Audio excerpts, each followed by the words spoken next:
با نام پروردگار بخشنده و مهربان. درود بر شما تماشاگران برنامه خبری پیام نیوز.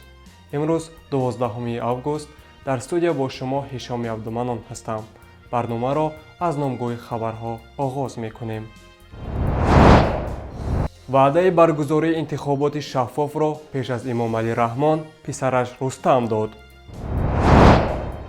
توجیکانی صاحب شهروندی روسیه از سفارت روسیه در تاجیکستان طلب کردند برای بازگشتشان به روسیه مصاعدت کنند. احزاب سیاسی تاجیکستان واریدی маъракаи انتخاباتی президентӣ мешавад. در بلارусия نارизоияти мардум از اعلان نتیجه انتخابات روز به روز زیاد می شود. پسر بزرگ رئیس جمهور امomалӣ раҳмон رستم امomалӣ رئیس مجلس ملی تاجیکستان انتظاراتش را از انتخابات پرزیدنتی 11 اکتبر بیان داشت. رستم امomалӣ تاکید کرد که انتخابات باید شفاف و دموکراتی با اشتراک همه حزب‌های سیاسی تاجیکستان برگزار شود. رستم امomалӣ اظهار امید کرد که انتخابات رئیس جمهور همچون عامل متحد کننده مردم کشور و تحکیم وحدت و ثبات در جامعه خدمت نماید. طور نشریه پارلمانی صدای مردم می نویسد رستم امomалӣ در جلسه مشترک هر دو پلاته پارلمان سخنرانی نموده تاکید کرده است که این انتخابات باید سطح بلند معرفت حقوقی و سیاسی مردم شریف تاجیکستان را نشان داده به تقویت باز هم بیشتر نفوذ و آبروی دولت ما در سطح بین المللی مساعدت نماید. گفته می شود رستم امomалӣ در جلسه اخیر مشترک دو پلاته پارلمان بارها از وکیلان سوال کرده که آیا درباره انتخابات پیشنهادهای دارند اما پاسخ نگرفته است. در همین حال کارشناسان میگویند پدر رستم امomالî раҳмон که طول 28 سال زمام کشور در دستش است بارها در عرفه انتخابات دم از انتخابات شفاف و دموکراتی زده در انتخابات به تقلب‌ها خودش سروری کرده است. اکنون این عمل را با دست پسرش می‌خواهد اجرا کند. توجیکستانیانی که صاحب دو شهروندی‌اند و دارای شهروندی روسیه نیز میباشند با طلب به روسیه بردن آنها نزد سفارت روسیه جمع آمدند. همه آنها میخواهند که زودتر به وطن دویمشان روند. امروز بیش از 50 نفر نزد سفارت روسیه در تاجیکستان جمع آمده طلب کردند که از تاجیکستان به روسیه برده شوند. قریب همه آنها تاجیکستانیان می باشند که شهروندی روسیه را هم دارند. اکثریت آنها با مقصد پرواز با هواپیما از دوشنبه به روسیه قبلا در سامانه خدمترسانی دولتی خود را به قید گذاشتند، لیکن شکایت می کنند که به هیچ گونه نمی توانند به این خط سیرها نامنویس شوند. بسیاری از آنها الکی 2 ماه این جانب نوبت خود را انتظارند. کنسول روسیه در تاجیکستان والری کاتونکین نزد جمع آمدگان برآمده خبر داد که به همه مکتوب‌های به سفارت و کنسولگری ارسال شده در مدت 1 ماه پاسخ داده می شود. کاتونکین گفت که الحال علاقه منتظم هوایی بین کشورها برقرار نشده است و پروازها از تاجیکستان به روسیه خیلی کم اجرا شده. همه شخصانی در سامانه خدمترسانی دولتی ثبت شده با نوبت به شهرهای روسیه پرواز می کنند. این هم در حالی است که اول ماه август رسانه‌ها نوشته بودند که احتمال روسیه از سنه 11 август محدودیت پروازهای بین المللی را لغو کند و به طور معمولی خط سیرها فعال می شوند، اما دیده می شود تا حال این تصمیم گرفته نشده است. حزب اصلاحات اقتصادی تاجیکستان روز 24 август در دوشنبه انجمن غیر نوبتیش را برگزار نموده در آن نامزد حزب به منصب پرزیدنتی پیشبری می شود. رستم قدرتوف رئیس حزب اصلاحات اقتصادی تاجیکستان وکیل پالاتای پایانی پارلمان جمهوری به آزیا پلوس گفته است که در کار انجمن نزدیک 60 نفر وکیلان از سراسر کشور شرکت ورزیده در آن همچنین برنامه پیش از انتخاباتی نامزد حزب بررسی می شود. حزب اصلاحات اقتصادی تاجیکستان سال 2005 تأسیس داده شد. عین زمان در صف‌های خود حدود 20,000 نفر شهروندان کشور را متحد می سازد. در انتخابات 1 مارس سال 2020 با پالاتای پایانی پارلمان جمهوری 5 نفر نمایندگان حزب اصلاحات اقتصادی تاجیکستان به کرسی‌های وکیلی دست یافتند. از 7 حزب سیاسی تاجیکستان عین حال 3 حزب سنه برگزاری انجمن‌های پیش از انتخاباتی خود را معین کردند. ҳизби халқи демократии Тоҷикистон рӯзи 3 сентябр ва ҳизби коммунист 5 сентябр номзадҳои худро ба мансаби президентӣ пешбарӣ мекунанд. дар Белорусия рӯзи 4 аст ки мардум ба хиёбонҳо баромада аз эълони расмии натиҷаи интихобот изҳори норизоиятӣ мекунанд.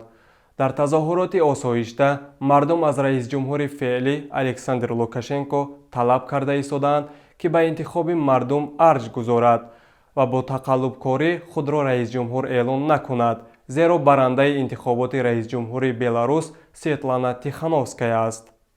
коргарони даҳҳо корхонаҳо дар Белорус корпартоӣ карданд.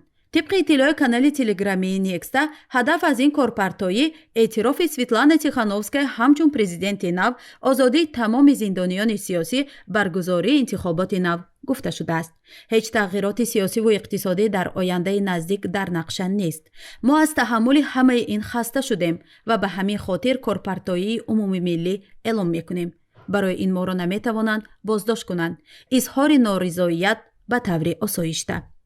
شام دیروز ماریا کالسنیکова ҳамоҳангсози штаби Виктор Бабарика собиқ роҳбари Белгазпромбанк ва аз мухолифони Александр Лукашенко ки айни ҳол дар ҳабс аст зимни як изҳороташ аз низомиёни Белорус талаб кард ки мардумро ба хотири талаби ҳаққи қонунияшон ба хотири дифои раъяшон латукуб накунед. Калесникова гуфт усулҳои дигари мубориза барои дифои раъи мардумро бо роҳи осоишта истифода хоҳанд кард ки ҳеҷ низоме пеши онро гирифта наметавонад. باید لوکاشنکو برای این مردم ارج گذارد و به این بدادی خاتمه دهد. روز 9 آگوست در بلاروس انتخابات پرزیدنتی برگزار شد. با اطلاع رسمی رئیس جمهور فعلی الکساندر لوکاشنکو 88% رای مردم را صاحب شده است. مقامات میگویند 10% مردم از سویتلانا تیخانوفسکایا رقیب اساسی لوکاشنکو پشتیبانی کردند. تیخانوفسکایا و جانبدارانش به نتیجه رسمی راضی نیستند. مردم در ایستگاه‌ها و سر راه‌ها تصویر 3% را آویخته و یا نوشته با این میخواهند واقعیت انتخابات را نشان دهند که در اصل الکساندر لوکاشنکو همگی 3% آواز گرفته است و خلاص. ایده از تظاهرگران حتی به 3% آواز گرفتن لوکاشنکو باور ندارند و میگویند شاید 1.5% هم نگرفتگی است. با این دعوا در خیابانها ساشکا پالتاراشکا گویان یک جای صدا میزنند. سویتلانا تیخانوفسکایا رقیب اصلی الکساندر لوکاشنکو رئیس جمهوری بلاروس در انتخابات روز 9 آگوست بود. تیخانوفسکایا بعد اعلان پیروزی لوکاشنکو بعد حضورش به اداره مرکزی انتخابات و رایپرسی بلاروس ناپدید شد. بعدتر یک اظهارات کوتاه سوال برانگیزش رسانه‌ای شد و گفته میشد که این اظهارات در لیتوا داده شده است. بیشتر در این باره به شما همکارم شوکت محمد شام امروز در برنامه تحلیلی دیدگاه با علاوه تحلیل معلومات خواهد داد.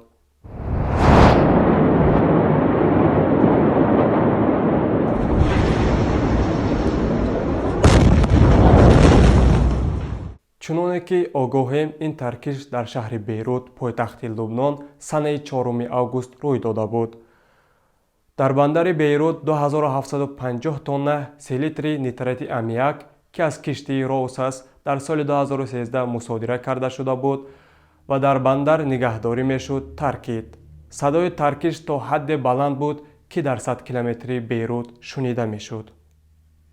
حمد حسن وزیر بهداشت دولت پیشبرد امور لبنان دیروز سه‌شنبه 11 آگوست طی نشست خبری اعلام کرد که با شناسایی برخی از کشته‌های ترکشی بندر بیروت آمار کشته‌ها تاکنون تا به 171 نفر افزایش یافته است. حمد حسن افزود در پی این ترکش هنوز از 30 تا 40 نفر گم شده اند. وزارت بهداشت لبنان پیشتر اعلام کرده بود که 158 نفر در این ترکش جان باخته، بیش از 6000 نفر دیگر زخمی شده اند. در این حادثه به ساختمان‌های اطراف این بندر از جمله نهادهای دیپلماتیک، خانه سعد حریری نخست وزیر سابق این کشور، مقر نخست وزیر لبنان و مسجد محمد امین خسارات سنگین وارد شد. اینجا برنامه خبری پیام نیوز به نهایت خود رسید. برنامه‌های دیگری ما را در شبکه‌های اجتماعی و پایگاه پیام.net لطفاً پیگیری کنید. هر خبر و رویداد را شاهد شدید لطفاً به رقم 49 15 16 46 15 947 توسط پیام رسان‌های واتساپ вайбер, имо ё телеграм фиристед. дар паноҳи аллоҳ бимонед. хайр, бо умеди дидор то рӯзи дигар.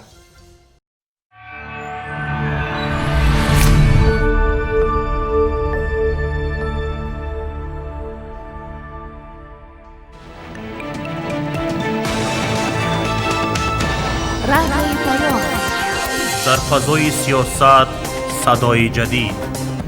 радиои паём. илм, фарҳанг, навид. радиои паём.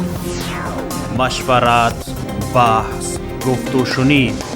дар тамоми дунё рӯи расонаи интернетии радиопаём.нет